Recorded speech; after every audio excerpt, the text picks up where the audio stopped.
그런 필러를 맞았는데 또 이물 반응이 생기는 사람도 있습니다. 그러면 이제 한 두 번, 세 번 이런 이물 반응을 경험하다 보면은 필러에 대한 부작용에 대한 이 필러를 맞아야 되나, 맞지 말아야 되나 대한 트라우마가 생기는 거죠. 그래서 그런 경우에는 우리가 필러를 계속 맞을 게 아니고 일단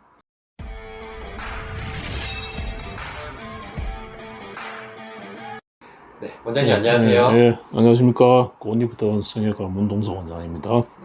요즘에 워낙 필러가 예, 유행이잖아요. 예, 그러다 보니까 좀 쉽게 접하는 분들이 많은 것 같아요. 맞아요. 그러니까 자연스럽게 예, 부작용을 또 경험하신 분도 계시고 예, 또 이게 시간이 지나다 보니까 트라우마를 또 경험하신 분들이 있어요. 맞아요. 이런 분들은 어떻게 좀 상담을 하세요?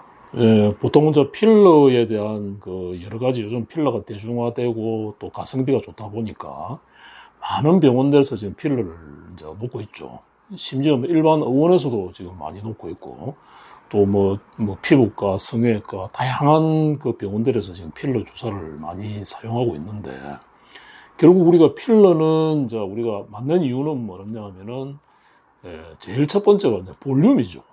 우리가 볼륨이 꺼지다 보니까 나이가 들게 되면은 두 가지 현상이 벌어지는데 하나는 볼륨이 꺼지게 되고 특히 볼살 같은 거.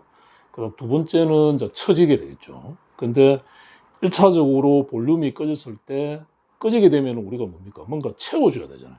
채워주는 물질 중에 대표적인 게 우리가 필러잖아요. 그리고 필러는 이제 쉽고 간단하게 어떠한 병원에 가서도 우리가 맞을 수 있는, 물론 이제 결과는 병마다 다 차이가 있겠지만은 그런 이제 우리가 장점이 있다 보니까 많은 분들이 이제 필러를 맞아왔죠. 그리고 그 오랜 이제 한 10년, 20년 보통 대개 보면은 제 경험상 한 2002년도 뭐 이때만 하더라도 필러가 사실은 종류가 별로 없었고 대부분 다 이제 외산이었고 그 이후에 이제 2010년 넘어가면서 이제 국산화가 되다 보니까 필러 가격도 많이 이제 낮아지고 또 시술비도 떨어지고 많은 병원에서 하다 보니까 경쟁이 붙다 보니까 아주 가성비 좋은 그런 하나의 시술이 된 거죠. 자, 그러면은 필러를 맞고 나서 사람들이 어떤 이제 현상이 벌어지냐면 처음에는 괜찮았는데 이제 시간이 지나다 보니까 그 필러에 대한 이물 반응이 이제 각자 다 나타나기 시작하는 거죠. 사람마다. 물론 이제 건강하고 면역이 좋은 사람들은 이제 그런 반응이 이제 부작용이 좀 적고 그 외에 이제 몸이 좀 약하다든지 면역이 떨어지는 경우에는 이물 반응이 또 심하게 나타나는 분들도 있습니다. 그래서 이물 반응이라는 거는 그 자체로만 끝나면 되지만은 제일 문제가 되는 게 이제 우리가 피부 쪽으로 빨갛게 부어오른다든지 피부의 염증 반응 때문에 우리가 피부에 진피가 녹아 없어지는 그러다 보면 이제 얼굴에 흉터라든지 많은 흔적을 남기게 되죠. 자, 그러면 이런 이제 부작용이 생겼을 때 많이 이제 고민하는 게 뭐냐면 이거를 이제 제거를 해야 되잖아요. 그럼 필러를 우리가 제거를 하고 나면은 그 제거한 부피만큼 우리가 볼륨이 줄어들게 되잖아요. 그러면 처음에 한 번 맞고 이제 예를 들어서 제거를 했다. 주사를 제거를 하든 뭐 흡입을 해서 제거를 하고 그럼 볼륨이 꺼지다 보니까 다시 또 한 두 번 정도 또 필러를 맞을 수 있겠죠. 자, 맞았다. 그럼 필러를 맞았는데 또 이물 반응이 생기는 사람도 있습니다. 그러면 이제 한 두 번, 세 번 이런 이물 반응을 경험하다 보면은 필러에 대한 부작용에 대한 이 필러를 맞아야 되나, 맞지 말아야 되나 대한 트라우마가 생기는 거죠. 그래서 그런 경우에는 우리가 필러를 계속 맞을 게 아니고 일단 이물 반응이 생긴 필러를 충분히 제거한 다음에 어느 정도 시간이 붓기가 좀 빠지고 나서 한 2, 3개월 이후라든지 그 시기에 우리가 지방 이식술을 하는 게 제일 좋겠죠. 자기 몸에 있는 지방을 우리가 흡입을 통해서 빼서 그걸 정제한 다음에 이제 자기 뭐 볼살이라든지 이마라든지 이제 꺼진 부위에 다시 넣어주는 그런 하게 되면은 아무래도 자기 몸에서 뽑은 지방이다 보니까 이물 반응은 훨씬 덜하다. 대신에 그 지방 이식도 또 중요한 거는 뭐냐면은 경험이 없고 잘못 넣게 되면은 지방 이식에 의해서 또 여러 가지 문제가 또 생길 수가 있습니다. 지방이 엉켜갖고 석회가 된다든지 또 지방이 녹으면서 그게 액화된다든지 또 지방을 잘못 넣게 되면은 또 울퉁불퉁하게 된다든지 이런 또 부작용이 있을 수 있거든요. 그래서 그런 경우에는 정말 지방 이식에 대한 충분한 경험을 가진 그런 원장님을 찾아가셔서 지방 이식을 권해드리고요. 그런데 이제 또 나이가 드신 분들 중에는 복부라든지 허벅지라든지 이런 지방이 없는 분들도 있어요. 그런 경우에는 우리가 요즘 나오는 많은 필러 유사 물질 가운데서 아주 퀄리티가 뛰어난, 물론 가격은 좀 비싸지만은, 비용은 좀 들겠지만은, 그런 퀄리티가 뛰어난 그런 필러를 자기 몸에서 뽑은 PRP라든지 이런 거 믹스해서 볼륨을 넣어주게 되면은 지방 이식을 꼭 하지 않더라도 자기가 원하는 만큼의 볼륨을 만들 수 있다. 필러든 지방이든 지방 이식이든 간에 이런 걸 우리가 내 얼굴이라든지 내 몸에 넣었을 때 그 문제가 생겼을 때 그 문제를 해결해 줄 수 있는 병원을 선택하는 것이 저는 가장 중요하다. 그렇게 말씀드립니다. 네, 원장님 아까 전에 예.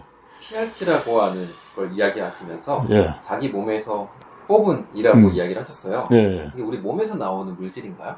PRP는 이제 혈액 안에 있는 혈소판, 그게 이제 영어로는 플라텔리트 리치 플라즈마라 해서 PRP라거든요.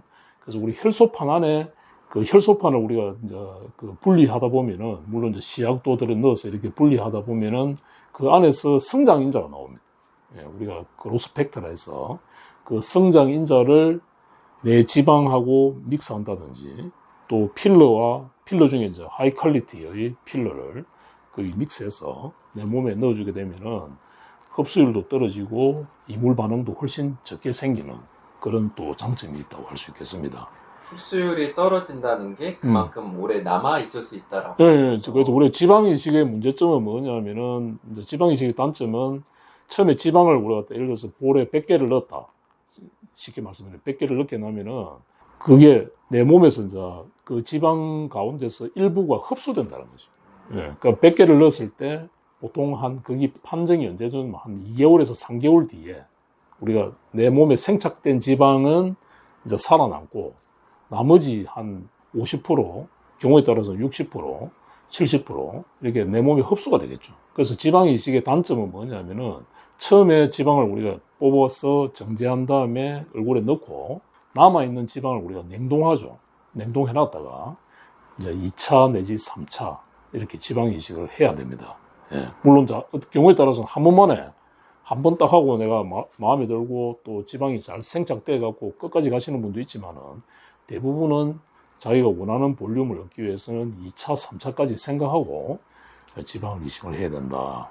대신에 지방 이식은 이제 경험 많은 그 술자에 의해서 하게 되면은 생착률도 높고 지방이 잘 우리가 몸에 분포되게 나면은 얼굴 볼륨도 살아나고 아주 자연스럽게 자기 지방이다 보니까 그런 아주 자연스러운 그런 얼굴을 갖다 우리가 만들 수가 있겠죠. 네, 제가 궁금한 게 예. 이물 반응으로 인해서 염증이 생겼고 예. 그렇게 해서 상담을 받고 나서 예. 시술이나 수술을 받잖아요. 예. 근데 겉으로 보기에는 상처가 난 것처럼 예. 어쨌든 보이겠죠? 예. 네. 근데 이런 부분이 음. 계속 나아지면서 음. 보통은 우리가 살이 차오른다, 예. 피부가 점점 깨끗해진다, 예. 이런 경험도 충분히 할 수 있겠네요. 보통 우리가 이제 PRP라든지 이런 걸 갖다가 믹스하게 되면은 이제 지방이라든지 필러가 생착도 잘 되지만은 그 우리가 진피 쪽에 있는 그 진피를 갖다 어느 정도 우리가 성장시키는 그런 촉진도 하겠죠. 그러면서 콜라겐 형성도 잘 될 거고. 그래서 실제로 우리가 PRP에 사용하는 영역은 굉장히 다양합니다. 지방 이식이나 필러에만 넣는 게 아니고 그거를 농축하는 비율에 따라서 우리가 피부, 진피에다 또 넣어주게 되면 진피가 또 성장하는, 콜라겐이 형성되는 그런 또 방법도 있거든요. 그래서 PRP를 우리가 줄기세포처럼 PRP도 잘 활용하게 되면은 우리 몸에 있는 여러 가지 연부 조직의 어떤 재생이라든지 콜라겐 형성이라든지 뭐 이런 게 많은 도움을 줄 수 있는 그런 물질이다. 이렇게 볼 수 있겠습니다. 네, 보통 혈소판이라 하면은 피를 응고시키는 역할만 한다 맞아. 라고 생각만 했는데 또 이렇게도 활용이 된다는 네. 게 놀랍습니다. 네.